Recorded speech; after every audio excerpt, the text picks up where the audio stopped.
बीमारियां बढ़ रही हैं। और देखो पेरिफेरी में, दिल्ली की पेरिफेरी में अस्पताल मोरलेस ना के बराबर है। बड़े बड़े टर्शियरी केयर हॉस्पिटल्स तो दिल्ली में है। और दिल्ली में आज भी देखो सब जगह है, LNJP हॉस्पिटल है, 50 साल पुराने हॉस्पिटल्स हैं। चलिए, पॉलिटिशियन, हमारी जो पॉलिटिकल बिरादरी वो कितना जिम्मेदार, क्योंकि अगर हम बहुत कॉम्प्लिकेशंस में जाएंगे तो बहुत बड़ी बड़ी बातें होंगी, उसके लिए वक्त की कमी है हमारे पास, इसलिए आप सीधा मुद्दे पे I have this common notion, if there is a will, there is a way. There is no political will to build a good medical infrastructure, health infrastructure. across the party. Across all party lines. I will not like to name any party. जो नेता अभी election के दौरान बोलेंगे जा करके घूम करके कि हमारे यहाँ स्वास्थ्य सेवाओं की स्थिति बहुत खराब है, क्या आप उनको क्या कहेंगे कि झूठ मत बोलिए, फ्रॉड मत करिए? स्वास्थ्य सेवाएं की स्थिति आप कह रहे खराब है तो है, और खराब होने की संभावना पूरी आप है। उनको कहेंगे कि आपकी वजह से? बिल्कुल कहेंगे। एक अपोजिशन वाला कहेगा कि वो तो सरकार में इतने दिनों से थे, इसकी वजह से हो गया। आप उनको भी कहेंगे कि नहीं, आपकी भी जिम्मेदारी? बिल्कुल, अपोजिशन में बैठ के you should have a good opposition to counter what government should have done and is not doing. उन्होंने यही नहीं किया। भाई GDP है, GDP 0.9% है, आप इंफ्रास्ट्रक्चर बढ़ाने के लिए, हेल्थ के लिए कुछ कार्रवाई कर ही नहीं रहे। ठीक है, हमारे पास जो युवा डॉक्टर्स हैं उनसे बाद में बात करेंगे, पहले कुछ अनुभवी डॉक्टर से। क्या आप मानते हैं कि पॉलिटिकल बिरादरी ही इसके लिए पूरी तरह से? हाँ, मैं इसके लिए समाज की संरचना जो है वो भी कुछ इस तरह से चुनाव करती है जिसका एक ब्राउडर इम्पैक्ट होता है और फिर सब पर हर सेक्टर को उसका मैं यही कहूंगा कि इसमें पॉलिटिकल बिरादरी ही इसके लिए जिम्मेवार है। आज भारत को स्वतंत्र हुए 65 साल हो गए। क्या कोई मेडिकल कॉलेज खोला गया? सरकार ने कितने मेडिकल कॉलेज खोले? एक भी नहीं। क्या सरकार ने एम्स बनाने का वादा किया हर स्टेट के अंदर? उनकी स्थिति क्या है? क्या उनकी फंडिंग है? आज भी उन एम्स के अंदर डॉक्टर नहीं अपॉइंट किए गए, और जबकि डॉक्टरों को एडॉक पे और कॉन्ट्रैक्ट पे रखा जा रहा है। क्यों भाई? अगर आपके पास डॉक्टरों की कमी है तो उनको अपॉइंटमेंट डायरेक्ट क्यों नहीं दे रहे हो आप? वो कहते हैं डॉक्टर गांव में नहीं जा रहे, आप हमें दो ना। गांव की PSCs की स्थिति इस वक्त पे ये हालत है कि वहाँ पे गाय और भैंस बंधी हुई है और वहाँ पे चारा रखा जाता है। हमारे दर्शकों को ये इस शो को देख करके थोड़ी हैरत होगी कि सिर्फ डॉक्टर्स को हमने क्यों बुलाया, पॉलिटिशियंस क्यों नहीं आए हमारे शो में जवाब देने के? हम नहीं चाहते जो टेलीविजन का जो सेट पैटर्न है कि एक पक्ष में और एक विपक्ष में बोले, वो बोल करके फिर वो टेलीविजन तक वो डिबेट रह जाए। हमने मूवमेंट ऑनलाइन इसलिए शुरू किया है कि पहले उस कम्युनिटी की बात को आप सुनिए और हमारे इस मूवमेंट से आप जुड़िए। आप बताइए कि ये जो डॉक्टर कह रहे हैं वो सच है, और फिर आप ओपिनियन फॉर्म करिए, और फिर राजनेताओं को बताइए कि ये जो नेता हैं ये झूठ बोल रहे हैं, ये 67 साल में आपको ठग रहे हैं, आपके साथ ठगी कर रहे हैं और डॉक्टरों की समस्या को नहीं सुन रहे हैं। इसलिए पहले हम डॉक्टरों की प्रतिक्रिया लेंगे और उसके बाद आप जुड़ेंगे। जी गोयल साहब, आप बोल। मैं बड़ा सीधा बात कर रहा हूँ, ये डॉक्टरों की समस्या नहीं है, समाज की समस्या है। हम ये डॉक्टर कह रहे हैं इस समाज की समस्या से हमारा सरोकार है, उसको हम ठीक करने के लिए इंटरेस्टेड हैं और करना चाहते हैं और वचनबद्ध हैं। बहुत बढ़िया। जी डॉक्टर साहब, आप भी सहमत हैं कि पॉलिटिकल बिरादरी पूरी तरह से जिम्मेदार है इसके लिए? जी बिल्कुल। 1977 में जब अल्मा एटा डिक्लेरेशन हुआ था तब ये कमिटमेंट की गई थी कि हेल्थ फॉर ऑल दिया जाएगा, और हमने प्राइमरी, कम्युनिटी और टर्शरी हेल्थ सेंटर का निर्माण किया था। लेकिन आज की डेट में हमारे सारे प्राइमरी हेल्थ सेंटर, जैसा कि सर ने बताया कि वहाँ पे गाय भैंस बंधी होती है, डॉक्टर्स नहीं होते हैं, कोई पैरामेडिकल स्टाफ वहाँ पे नहीं होता है। बहुत छोटी सी एक मैं सिर्फ एग्जाम्पल दूंगा। एक हेल्थ सेंटर ऐसा भी है जहाँ पे 6 डॉक्टर्स हैं, वहाँ पे हर रोज लोग आते हैं 9 बजे 10 बजे साइन करके चले जाते हैं। लेकिन एक सेंटर ऐसा बनाया गया जिसमें 6 डॉक्टर्स ने आपस में ड्यूटी डिवाइड कर ली। 2 डॉक्टर 24 घंटे के लिए 48 घंटे के लिए आते हैं, पूरी ड्यूटी करते हैं, और इस तरह से सप्ताह के 6 दिन वो जो है 48 घंटे ड्यूटी करके बाकी 5 दिन फ्री रहते हैं। इस तरह से हमने डॉक्टर्स को भी फ्रीडम दे दिया और पूरे प्राइमरी हेल्थ सेंटर को कहीं ना कहीं 24 घंटे की ड्यूटी वहाँ पे उपलब्ध करा दी। इससे जनता की भी सेवा हुई और पैरामेडिकल स्टाफ भी, चूंकि डॉक्टर मौजूद हैं इसलिए पैरामेडिकल स्टाफ भी मौजूद रहेंगे। मैं सबसे पहले राउंड में ये प्रतिक्रिया इसलिए ले रहा हूँ क्योंकि ये सवाल मैं आप ही से पूछने वाला हूँ, क्योंकि अपोजिशन में आज कोई है नहीं, मैं बुलाऊंगा भी नहीं जान करके, क्योंकि ये डॉक्टर अभी तो कह रहे हैं आपकी ये पॉलिटिशियन की जिम्मेदारी है, लेकिन हमारे पास बहुत सारे सवाल है जो युवा भी देंगे जवाब। आप पहले ये बता दीजिए कि पॉलिटिशियन जिम्मेदार है इसके लिए? बिल्कुल, हमारे जो भी इंफ्रास्ट्रक्चर प्रोवाइड करना है वो गवर्नमेंट सेक्टर से आना है। कुछ उदाहरण अभी देंगे गाँव में कैसे डॉक्टर जाते ही नहीं? डॉक्टर्स जाते इसलिए नहीं कि वहाँ फैसिलिटी नहीं है। अगर वहाँ फैसिलिटी गांव में दी जाए, हॉस्पिटल में जहाँ डॉक्टर को इलाज करने के लिए जो भी सुविधाएं चाहिए, साथ में डॉक्टरों को रहने की सुविधाएं वो बात की बात, बट उस हॉस्पिटल में गांव में जो बने या हेल्थ केयर सेंटर चाहिए वहाँ फैसिलिटी नहीं है, इसलिए डॉक्टर नहीं है। आपके पास बाद में आएंगे। डॉक्टर साहब बोलिए। देखिए, इसका अगर हम बेसिक देखें क्यों इस तरह का प्रॉब्लम हुआ है शुरू, 1986 में दीदन गवर्नमेंट उस समय थी, दे डिसाइडेड, दे फील कि जो हेल्थ सेक्टर है इसमें जो मनी इन्वेस्ट की जा रही है, it's not a investment, it's just a wastage of money. Government stop the opening of new medical college, new hospital, और उस समय उन्होंने डिसाइड किया कि प्राइवेट पार्टनरशिप दी जाए, और उसके बाद ही प्राइवेट कॉलेजेस, प्राइवेट हॉस्पिटल से सब आई। लेकिन 2004 में रियलाइज हुआ कि हम बहुत पीछे रह गए हैं हेल्थ सेक्टर में, एंड देन गवर्नमेंट ने पीपीपी मॉडल ठीक नहीं था। पीपी मॉडल ठीक नहीं था, क्योंकि जो इंफ्रास्ट्रक्चर डेवलपमेंट का है काम, वो गवर्नमेंट ने प्रॉपरली नहीं हो पाया। गवर्नमेंट ने किया ही नहीं इंफ्रास्ट्रक्चर डेवलपमेंट। प्राइवेट सेक्टर कितना कर सकता था, आज उतना उसने नहीं किया। अगर आप टर्शियरी केयर सेंटर देखें तो गवर्नमेंट की साइड में बहुत कम है, जबकि प्राइवेट साइड में बहुत ज्यादा है। और जैसा आपने अभी डॉक्टर अनिल गोयल ने कहा कॉस्ट की बात, तो कॉस्ट भी जो है अगर आप देखें तो कुछ सेक्टर में बहुत ज्यादा है, लेकिन बहुत जगह बहुत कम भी है। प्राइवेट सेक्टर में बहुत कम भी है कॉस्ट, चैरिटेबल भी है, लेकिन अधिकतर प्राइवेट। लेकिन गवर्नमेंट इसमें इन्वेस्ट नहीं करना चाह रही, नहीं कर रही है पैसा। आज भी गवर्नमेंट के मेडिकल कॉलेज बहुत कम है।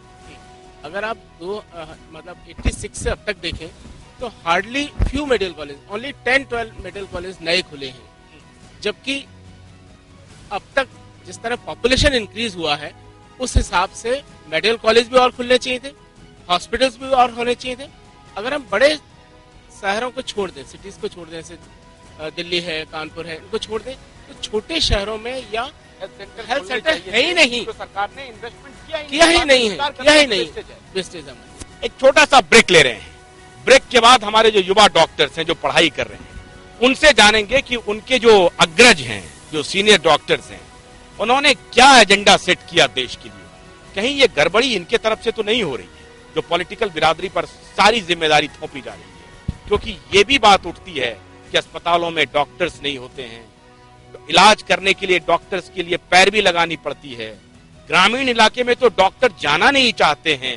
इन सारी समस्याओं पर हमारे युवा डॉक्टर्स क्या सोचते हैं, एक ब्रेक के बाद लौट रहे हैं। मूवमेंट ऑनलाइन अभी जारी।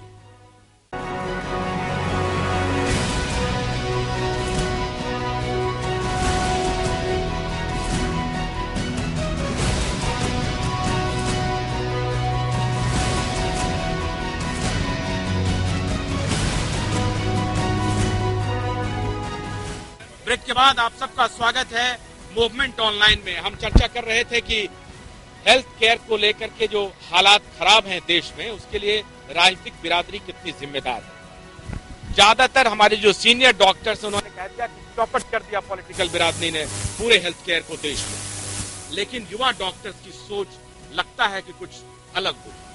डॉक्टर, आप कहाँ पढ़ाई कर रहे हैं या आपने कब कर लिया? बीपीएस कंप्लीट कर दिया। कब कर लिया? ये आपके सीनियर डॉक्टर्स कह रहे हैं कि ये नेताओं की वजह से सारा गड़बड़ खा रहा है। क्या ये सच नहीं है कि डॉक्टर्स भी नेताओं के साथ अलाइन होकर के इस हेल्थ केयर को चौपट करते हैं? देखो डॉक्टर साहब, ऐसा है कि आज फिर से गरीब की थाली में पुलाव आया है। हाँ। शहर में चुनाव फिर से आया है। अरे वाह वाह वाह वाह, तो बहुत बढ़िया। मतलब एक पार्ट है पॉलिटिशियंस का, लेकिन हमारे यंग डॉक्टर्स का मेन इश्यूज है सिक्योरिटी कंसर्न हमारे लिए है। कैंटीन मेस वगैरह हमारे हॉस्पिटल्स में आज भी नहीं है, प्रॉपर सैनिटेशन प्रॉब्लम है, सिक्योरिटी तो बता दिया। और डॉक्टर्स को लोकम या रेगुलर बेसिस पे नहीं किया जाता, उनको एडोक बेसिस पे रखा जाता है। प्लस गांव में 1 साल की पीजी की पहले इंटर्नशिप कंपलसरी की। डॉक्टर साहब ये कह रहे थे कि हमारे यहाँ डॉक्टर को हम प्रोड्यूस नहीं कर पा रहे हैं जितनी संख्या में हमें डॉक्टर चाहिए, और पॉलिटिशियन जो हैं वो इंफ्रास्ट्रक्चर क्रिएट नहीं कर रहे हैं।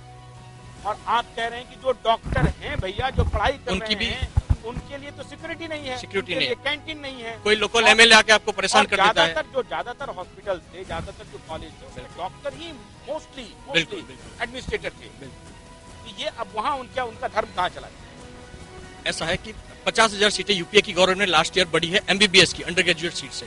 आप कभी देख लीजिएगा तो 50,000 सीट्स तो बढ़ी है, लेकिन उनको जो ऑलरेडी डॉक्टर्स, उनको आप क्या फैसिलिटी देते हो? उनकी अगर आप हाइजीन, डेंगू के सीजन में डॉक्टर खुद डेंगू के शिकार हो जाते हैं, तो उनकी सिक्योरिटी, उनका क्या हेल्थ का है?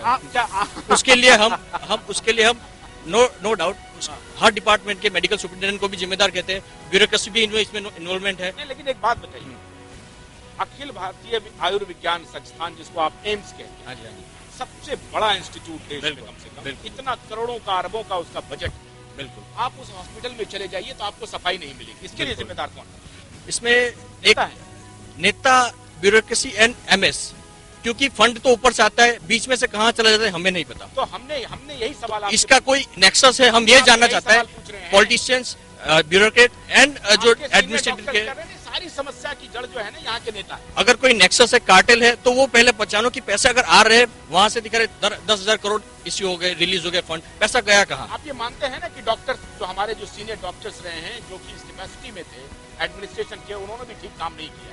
कुछ लोग हैं जो उन्होंने अच्छा काम किया है, जिन्होंने आवाज उठाई है, तब आज संगठन एक साथ जुड़ा हुआ है। हाँ, लेकिन सबको जोड़ने की जरूरत है, कुछ डॉक्टर से पूरा देश नहीं चलेगा। आज दिल्ली मेडिकल एसोसिएशन ने, अकेले राजनीति की जिम्मेदार नहीं है, अकेले सब जिम्मेदार है इसमें, ये कॉन्क्लूसिव है। डॉक्टर गोयल साहब आप कुछ बोलेंगे? बताइए, कह रहे हैं कि पॉलिटिकल बिरादरी सब चीज के लिए जिम्मेदार है, सब लोगों ने आप कुल मिलाकर के बोल दिया नहीं ये तो सरकारें काम नहीं कर रही हैं, आप सवाल घुमा रहे हो, ठीक से काम नहीं कर रहे हैं। आपके डॉक्टर्स कह रहे हैं, नहीं डॉक्टर नहीं, आपने उनको सवाल गलत बताया। उन्होंने कहा कि एमएस, नहीं, आपने सवाल गलत घुमाया। एमएस आप सुनिए ना, आप सुनिए ना, मैं सच नहीं है। मैं बोल, 3 जो मेडिकल एडमिनिस्ट्रेशन कौन कर रहे हैं, अब आप ये सवाल करिए, तो पॉलिटिशियन है, ब्यूरोक्रेट है, अभी बीच में ब्यूरोक्रेट भी तो है, और उसके बाद मेडिकल एडमिनिस्ट्रेटर है। वो भी वही कह रहे हैं जो हम कह रहे हैं कि ये तीनों लोगों ने मिलके, कुछ मेडिकल एडमिनिस्ट्रेटर अच्छे हैं, कुछ ब्यूरोक्रेट भी अच्छे हैं, कुछ पॉलिटिशियन भी अच्छे हैं। लेकिन हम ये कह रहे हैं, तीनों लोग मेडिकल कह रहे हैं कि मेडिकल एडमिनिस्ट्रेटर अगर चाहते तो इस दोनों के ब्रिज को तोड़ सकते। नहीं, मेडिकल एडमिनिस्ट्रेशन तो सब सर्विएंट है, ये सिस्टम ही ऐसा है, नहीं तोड़ सकता। सब सर्विएंट, अपनी नौकरी चाहिए। नहीं, आप उसको नहीं, कैसे तोड़ देगा? देखिए, नहीं कंप्रोमाइज क्या करना? अगर आज अगर हेल्थ मिनिस्टर उसको, अगर हेल्थ मिनिस्टर फोर्स करता है या ब्यूरोक्रेट फोर्स करता है, तो क्या करेगा वो एमएस? आज डॉक्टर को मारा गया, वहाँ पे एमएस क्या करेगा? तो आप कहेंगे क्या, किसने? नेता ने, एक नेता ने, यही टीवी उस डॉक्टर को पीटता हुआ दिखा रहा है, और यही टीवी उस नेता को दिखाता है कि वो कितना अच्छा नेता है। कितना अच्छा तो नहीं दिखा रहे, हम तो दिखाते हैं। आप ही की बदौलत वो आता है बन के, वही इरफान सोलंकी आप ही की वजह से जीतता है। अब्सूर्ड भी मैसेंजर हो रहा है, हम मैसेंजर को अब्सूर्ड कर रहे हैं। ये सिस्टेमिक फेलियर है, ये सिस्टेमिक फेलियर है। जो आप कह रहे हो कि आप शहीद हो जाओ, आप डॉक्टरी क्यों नहीं शहीद हो जाओ, ये आप कह रहे हो, ये कह रहे हो ना? नहीं, आप सुनिए, आप हियरार्की देखोगे ना किसी ऑर्गेनाइजेशन की, सबसे ऊपर कौन है? मंत्री बैठे हैं, मंत्री के नीचे कौन है? सेक्रेटरी हेल्थ है, उसके नीचे कौन है? डॉक्टर है, वो ब्यूरोक्रेट, उसके नीचे कौन है? तो सबसे नीचे हियरार्की में है ना वो जो डॉक्टर है, तो सबसे नीचे हियरार्की में है। नहीं, हम ये नहीं कह रहे। एक मिनट, अभी पूरा होने दीजिए। आप हमारे शब्द हमारे मुंह में डालिए हमारे। भाई आप तो हम कह रहे हैं आपके जो युवा डॉक्टर, नहीं, युवा डॉक्टर जो कह रहे हैं वो भी हम भी मान रहे हैं, वो ये नहीं कह रहे, वो ये कह रहे हैं कि मेडिकल एडमिनिस्ट्रेटर भी ये कर सकते थे, उनको अपनी सलाह, लेकिन अगर उनकी सलाह नहीं मानी गई, ऐसा हो सकता है, या उन्होंने प्रोएक्टिव स्टैंड नहीं लिया, ये हो सकता है।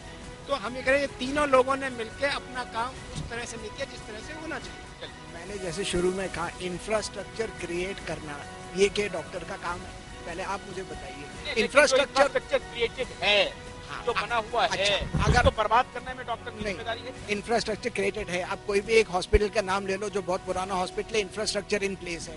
Infrastructure is in shambles in whichever hospital it is there. कह रहे हैं आपको, एम्स तो बहुत बड़ा अस्पताल है, एम्स में देखो हालत देखिए कि वहाँ पर दलाल बैठे हुए हैं इलाज के लिए, ये डॉक्टर्स को मालूम नहीं है क्यों? आप एक बताओ, एक डॉक्टर एक ओपीडी में 50 मरीज से ऊपर नहीं दे सकता। अगर आप 500 लद दोगे उस पर तो दलाली करेंगे? नहीं, एक 500 डॉक्टर नहीं दे पाएगा। अब आप किसी को ले आएंगे, एमएलए का वो सिफारिश आ जाएगी, एमपी की आ जाएगी, ब्यूरोक्रेट की आ जाएगी, तो क्या वो मना कर देगा? अगर वो मना करते तो अगले दिन तबादला हो जाएगा उसका। बताओ, ये पॉलिटिक्स सिस्टम इन्वॉल्व है इसमें? नहीं है, सिस्टम ही खराब है।